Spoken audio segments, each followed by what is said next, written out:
भारत में बुद्ध धर्म गायब क्यों हो गया, ख़त्म क्यों हो गया, विलुप्त क्यों हो गया, इस बारे में बहुत सी चर्चाएं आजकल चल रही हैं। ज़्यादातर ये साबित करने की कोशिश की जाती है कि बौद्ध धर्म के लोगों का नरसंहार हिंदू धर्म के लोगों ने कर दिया, लेकिन हमें कोई भी ऐसा ऐतिहासिक तथ्य नहीं मिला जिससे ये प्रमाणित हो कि ऐसा हुआ है। फिर भी ये एक तथ्य है कि भारत में बौद्ध धर्म को मानने वाले लोग, जिनकी विशाल संख्या थी, वो कैसे दूसरे धर्म में परिवर्तित हुए, क्या हुआ, क्या घटना थी उसके पीछे, ये जानने की इच्छा भी जन्म लेती है। तो इस संबंध में तथ्यों पर आधारित अगर हम गौर करें तो हम पाते हैं एक निश्चित परिणाम, और वो परिणाम ये है कि भारत में बौद्ध धर्म एक विशेष समय में, गुरु गोरखनाथ के समय में, वो बौद्ध धर्म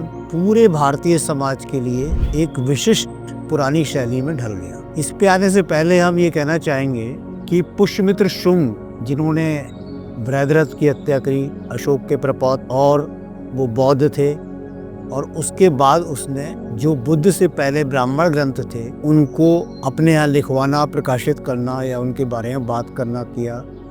उन्होंने एक विशाल यज्ञ भी किया जो ब्राह्मण परंपरा में यजुर्वेद के आधार पे किया जाता था। तो उससे ये बात लोगों ने कहा कि भाई शुंग ने जो है भारत के बौद्ध लोगों का बहुत कत्लेआम करा। लेकिन ये बात की जो सोच है वो सोच वेस्टर्न मॉडल से आती है। पाश्चात्य संस्कृति के तीनों धर्म, इस्लाम, ईसाई और यहूदी, तीनों धर्मों में धर्म के आधार पर संघर्ष हुआ, तलवारें उठी, लड़ाइयाँ हुई, और 14 धार्मिक युद्ध भी हुए आपस में, ईसाई और मुसलमानों में, यरूशलेम को लेकर। तो वहाँ के इतिहास को पढ़ने वाला, वहाँ बैठ के सोचने वाला ये सोचता है कि भारत में भी ऐसा हुआ होगा। लेकिन भारत में ऐसा नहीं हुआ, क्योंकि भारत में ये परंपरा नहीं थी। भारत की परंपरा दूसरी थी। भारत में जो धर्म शब्द था उसके माने एक सामाजिक नैतिक संहिता और एक प्रकृति के नियम, इनके पालन करने की बात धर्म के अंतर्गत आती। तो खुद अशोक, जिन्होंने धर्म के महामात्य नियुक्त किए, अमात्य नियुक्त किए, और पूरे अपने शासन में धर्म का राज स्थापित करने की कोशिश की, और इसके लिए उन्होंने बहुत से अपने स्तूप भी बनवाए और लगवाए। अब इन स्तूपों में जो राजाज्ञा में प्रमुख राजाज्ञाएं हैं जो धर्म से संबंधित है, उसमें माता पिताओं का आदर करो, उसमें है ब्राह्मण और श्रमण का सम्मान करो। अब ये बात अपने आप साबित करती है कि बुद्ध की दृष्टि में धर्म जो है सामाजिक लोगों के लिए कुछ सामाजिक नियमों पे पालन करने की ओर जोर देना। इसी तरह से स्मृति काल, जो लगभग इसके बाद ही आया वैसे लिखित में ओरिजिनल, लेकिन अगर उनको पूर्व परंपराएं भी कहीं कहीं माने तो उसमें भी धर्म माने मनुष्य का गुण कहा गया। तो दया, अहिंसा, जो भी चीजें हैं, इनको मनुष्य का गुण मानते हुए उसके पालन करने की बात की गई है। पुरुषार्थ के अंतर्गत 4 पुरुषार्थ में अर्थ, धर्म, काम, मोक्ष जो है, उसमें भी धर्म जो है वो सामाजिक आचरण के नियम और नैतिक आचरण के नियम की बात करते। इसलिए भारतीय परंपरा में ये बात अलग है। यहाँ हर मत को रखने वाले विद्वान का सम्मान किया जाता था। ऐसा हमें राजगीर में राज करने वाले प्रथम राजा, जिनका उल्लेख मिलता है, बिंबिसार, उनके वर्णन में ही मिलता है। और हर्षवर्धन के राज्य की जो प्रमाणिक घटना है, जिक्र होता है चीनी यात्रियों की किताब से भी, उसमें भी ये मिलता है कि चाहे शैव हो, वैष्णव हो, बौद्ध हो, जैन हो, आजीवक हो, सभी को दान दिया जाता है। और राज्य जो है किसी भी धर्म में कोई दखलंदाजी नहीं करता है, ना ही राज्य किसी एक धर्म विशेष को लेकर चलता है। तो ये भारतीय परंपरा थी। तो इस भारतीय परंपरा के तहत ये कोई मसला था नहीं कि यहाँ धार्मिक लड़ाई। इससे भी पहले अगर हम जाएं तो हम क्या देखते हैं कि महावीर स्वामी जब जैन धर्म में तपस्या करके अपने मत का प्रचार करने के लिए आगे बढ़ते हैं, तो उन्होंने जो ब्राह्मणों के केंद्र थे जहाँ वो शिक्षा दिया करते थे और वो पॉपुलर हो रहे थे उनके क्षेत्र में, उनसे शास्त्रार्थ किया, उन्हें पराजित किया, और वो ब्राह्मण शास्त्रार्थ में पराजित होकर उनके शिष्य बन गए। तो इस तरह से बहुत से ब्राह्मणों को उन्होंने शिष्य बना के जैन धर्म को आगे बढ़ाया। और उसी तरह से बौद्ध की भी कथाएं हम पाते हैं कि उन्होंने ब्राह्मणों के साथ शास्त्रार्थ करके उन्हें पराजित किया और अपना शिष्य बनाया। तो भारत की परंपरा ये थी कि विद्वान लोग आपस में शास्त्रार्थ करते थे और जो हार जाते थे वो अक्सर जीतने वाले के शिष्य बन जाते थे। तो भारत में विचार की प्रक्रियाओं में ये शास्त्रार्थ बड़ी प्रमुख भूमिका निभाते रहे। तो पुष्यमित्र शुंग पे जो आरोप लगाया जाता है तो उसमें ये बात देखिए कि पुष्यमित्र शुंग वहाँ से विदिशा आ गए, वो पटना नहीं गए, क्योंकि पटना में बौद्धों के द्वारा उनके विरोध में जबरदस्त प्रतिक्रिया थी। लेकिन आने के बाद उन्होंने क्या किया, विदिशा में उन्होंने एक सेना अपनी भेजी यवन राजा दिमित्रोस से लड़ने के लिए, और वो सेना उनके पुत्र के नेतृत्व में गई और उस यवन राजा को कश्मीर में पराजित करके और लौटी। जब वो लौट के आई तो उन्होंने एक बड़ा यज्ञ किया। उस यज्ञ में दूसरा यवन राजा जो हेरोडोटस था, जो इस बात से डर गया कि पुष्यमित्र शुंग की सेनाएं कल आके उसका भी राज्य न छीन लें, वो वैष्णव धर्म अपनाते हुए एक गरुड़ ध्वज लेके उनके पास पहुंचा।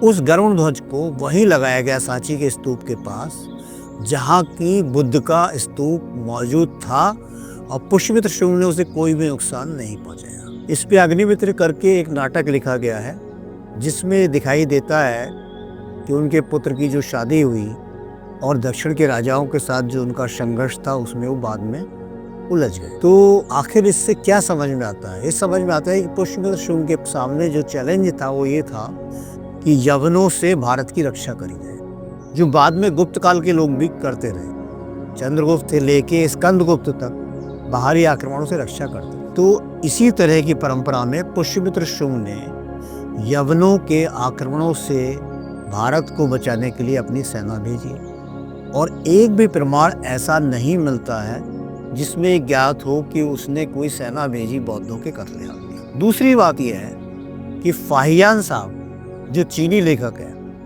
पुष्यमित्र शुंग और कर्ण वंश जिन्हें ब्राह्मण माना जाता है, ये दोनों वंश के लोगों का शासन 200 ईस्वी तक रहा, और इन 200 साल में जब ईसा पूर्व से लेके 200 ईस्वी तक, इस शासन काल के बाद 400 ईस्वी में हम फाहियान को, जो एक चीनी यात्री थे और भारत में भ्रमण करते हुए पाते हैं। वो बौद्ध थे, उससे पहले बौद्ध धर्म चीन में पहुंच चुका था, और चीन के लोग बौद्ध धर्म के बारे में जानने के लिए भारत में आते थे। तो ये भारत में जब भ्रमण किया इन्होंने फाहियान ने, तो उस भ्रमण में कहीं भी ये वर्णन नहीं है कि बौद्ध विहार नहीं है या बौद्धों का कत्लेआम।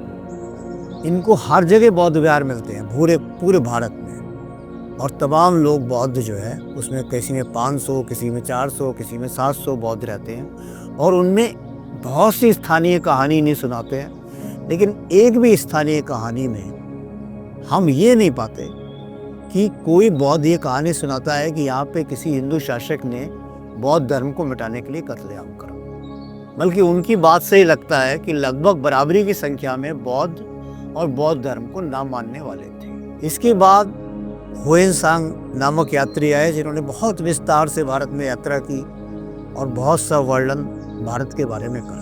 वो 629 ईस्वी के करीब आए, और उनके वक्त में ही हर्ष का शासनकाल भी भारत में था। तो ये जो हुएनसांग पूरे हिंदुस्तान में घूमे तो ना इन्होंने ये वर्णन करा कि बौद्धों का कत्लेआम हुआ कहीं पे, और तमाम बौद्ध विहार इन्हें भी मिले पूरे देश में, और ये उनमें घूमते हुए भारत का वर्णन करते हुए अपनी बातें लिखते हैं। ये हर्ष के दरबार में ही पहुँचे, और इन्होंने जो हर्ष की परंपरा थी कुंभ मेले में सारी दौलत को बांट देना अपनी, उस बांटने में वो शैवों को, वैष्णवों को, आजीवकों को, सभी मत वालों को और बौद्धों को, जैनियों को, सभी को दान देता है। तो ये बात फिर प्रमाणित हो जाती है कि हर्ष, जिसको कुछ इतिहासकार शैव लिखते हैं और कुछ इतिहासकार बौद्ध लिखते हैं, वो भी शैव हो या बौद्ध जो भी रहा हो, लेकिन वो सारे ही मतांतरों को मानने वाले महान पुरुषों को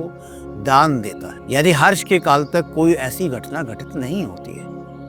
उसके बाद के काल का इतिहास जो है वो तो प्रमाणिक इतिहास है, उसमें कहीं इस तरह की घटनाओं का जिक्र कोई भी नहीं मिलता है। अब सवाल फिर भी ये खड़ा होता है कि आगे हुआ क्या? आगे ये हुआ कि पाल वंश के शासन में बंगाल के अंदर एक यूनिवर्सिटी बनाई गई। उस यूनिवर्सिटी का विक्रमशिला नाम था, और वो यूनिवर्सिटी तांत्रिकों की थी। हमें यहाँ ये भी स्मरण करना चाहिए कि गुप्त वंश के राजाओं को, जिन पे हिंदू पुनरुत्थानवाद का या ब्राह्मण धर्म को पुनर्जीवित करने का बात कही जाती है, या उनके काल में सबसे ज़्यादा ग्रंथ लिखे गए, पुराण वगैरह, स्मृति वगैरह, उन्हीं राजाओं में से एक राजा स्कंदगुप्त के पुत्र कुमार गुप्त ने नालंदा विश्वविद्यालय पटना के पास बनाया, जिसमें हजारों बौद्ध भिक्षु पढ़ने के लिए पूरी दुनिया से आते थे।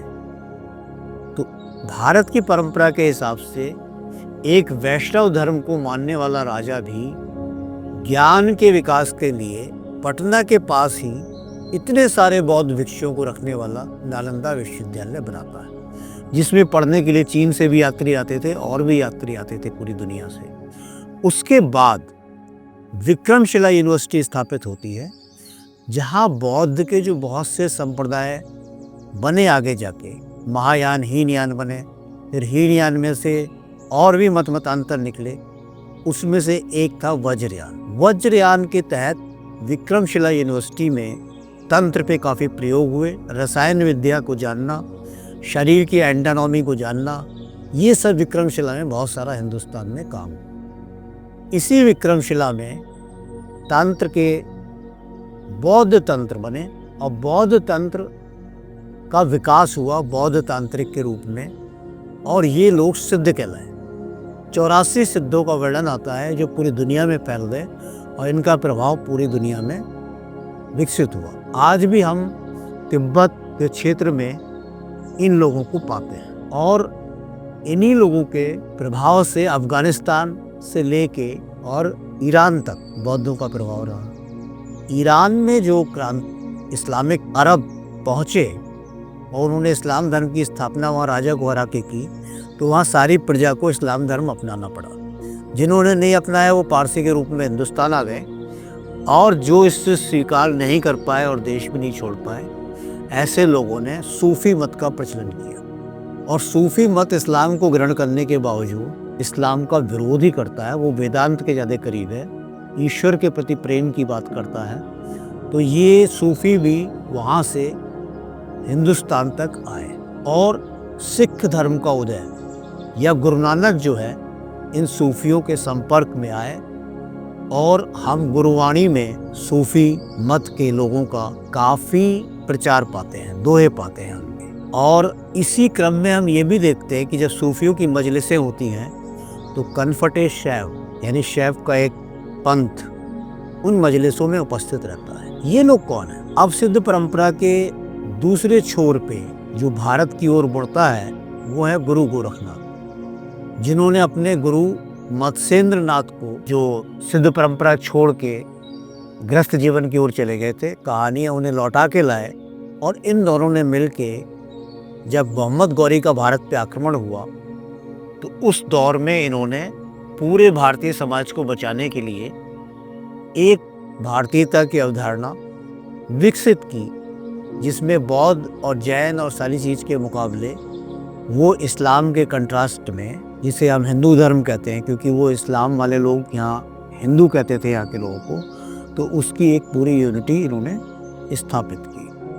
और उस यूनिटी के तहत ये हुआ कि इनके बाद में भारत में सूफ़ी संतों का काल आया। कबीर आए, नानक आए और तमाम लोग आए, जिन्होंने भारत में एक सांस्कृतिक समरसता स्थापित की और तलवार के जोर से इस्लाम फैलाने की कोशिश भारत में निष्फल कर दी। तो इस तरह से उस काल में हम देखते हैं कि बहुत से लोगों ने जो अपने आप का बौद्ध का क्लेम करते थे वो छोड़ दिया और अपनी अपनी जाति व्यवस्था के तहत आ गए। या एक कहानी या एक तथ्य ये भी है कि जो बौद्ध बाद में वज्रयानी बौद्ध इस परंपरा में आ गए, सनातनी जिसे आज कहा जा रहा है, तो उन्हें कायस्थ कहा गया। यानी कायस्थ लोग जो है मीट मांस खाते थे और कायस्थ कहा गया, और इस प्रकार वो इस जातिग्रस्त क्रम में शामिल हो गए। तो इस तरह हम देखते हैं कि ये वो काल है जब दूसरी तरफ जो है